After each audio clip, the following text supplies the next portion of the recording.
For viewers who have spent a lifetime watching the world change in ways both wondrous and unsettling, the sight of Craig Melvin sitting calmly at the desk of Today often feels like a reassuring constant. Yet in recent years, Craig has found himself reflecting more deeply on the emotional complexity of archiving lost cultural traditions on air, recognizing that each segment about a fading dialect, a shuttered family factory, or a final performance of a small-town choir carries a quiet ache that resonates profoundly with those in their 60s who have watched their own childhood landmarks disappear. He has come to understand that reporting on vanishing customs is not merely an exercise in nostalgia, but an act of stewardship, a delicate balancing of honoring what was, while acknowledging that time moves forward whether we are ready or not. And in preparing these stories, he often feels the weight of responsibility, not just to inform, but to preserve,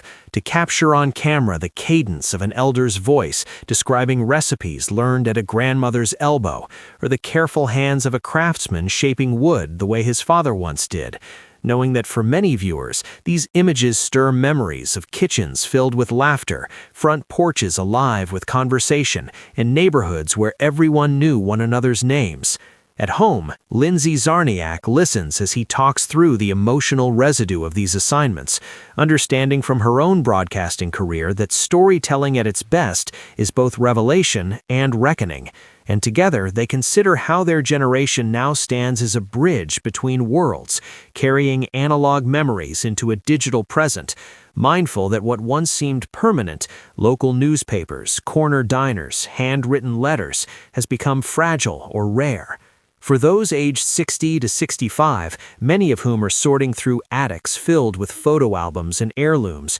Craig's reflections feel intimate because they mirror the private work of deciding what to keep, what to pass down, and what must be released with gratitude. And he has spoken gently about the moments when interviewing an elderly tradition bearer reminds him of his own parents' stories, of lessons imparted around dinner tables that may not survive another generation unless someone takes the time to listen and record. There was one morning, he recalls, when the program aired a segment about the last family-run textile mill in a southern town closing its doors, and as footage rolled of worn brick walls and aging machines humming their final notes, he felt a tightening in his chest, not solely for the workers losing jobs, but for the quiet erasure of a shared identity, a way of life defined by early whistles and communal pride. And as the teleprompter advanced, he chose his words with particular care, aware that many viewers had lived similar endings in their own communities. Factory lights dimming for the last time, main streets slowly thinning, children moving away in search of opportunity. Lindsay later told him she could see the emotion flicker behind his composed delivery, a testament not to weakness, but to empathy matured by experience. And they discussed how the role of journalism evolves with age, shifting from the urgency of breaking news toward the tenderness of remembrance, toward stories that ask not what happened today, but what are we losing if we forget. Craig has acknowledged that archiving traditions on air can feel both tribute and farewell, that there is a subtle sorrow in knowing a camera cannot fully capture the warmth of a community potluck or the resonance of a hymn sung in a small wooden church. Yet he believes the attempt itself matters, that by giving these moments national visibility, he affirms their worth, signaling to viewers that their memories are not trivial, but threads in the broader American tapestry. For an audience navigating retirement or the slowing of once busy schedules, this emphasis on preservation strikes a chord because it validates the instinct to tell grandchildren about how things used to be, to teach family recipes, to share stories of first jobs and first homes, recognizing that such narratives are not mere reminiscence but acts of cultural continuity. Craig often reflects on how swiftly the media landscape has transformed since his early days in journalism, from film to digital, from local broadcasts to streaming platforms, and he senses in that evolution both opportunity and loss, marveling at expanded reach while quietly mourning the intimacy of smaller markets where anchors might know viewers personally. And in sharing these reflections on air, he speaks to those who have similarly adapted to technological revolutions, learning to text grandchildren or navigate online banking, while still cherishing handwritten notes tucked in desk drawers.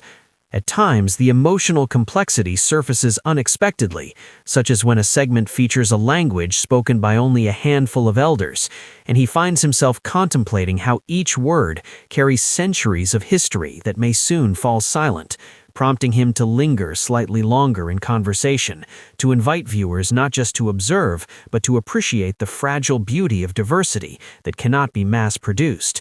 Lindsay encourages him to see this work not as chronicling decline, but as celebrating resilience, pointing out that traditions evolve, that even as some practices fade, others are reborn in new forms, and together they consider how their own family blends customs from different regions and backgrounds, creating something both rooted and fresh. In quiet moments after broadcast, Craig sometimes imagines future viewers stumbling upon archived footage decades from now, perhaps finding comfort in seeing how a community once gathered or how a craft was practiced, and he feels a sense of humble purpose in contributing to that record, aware that while he cannot halt the passage of time, he can honor its imprints.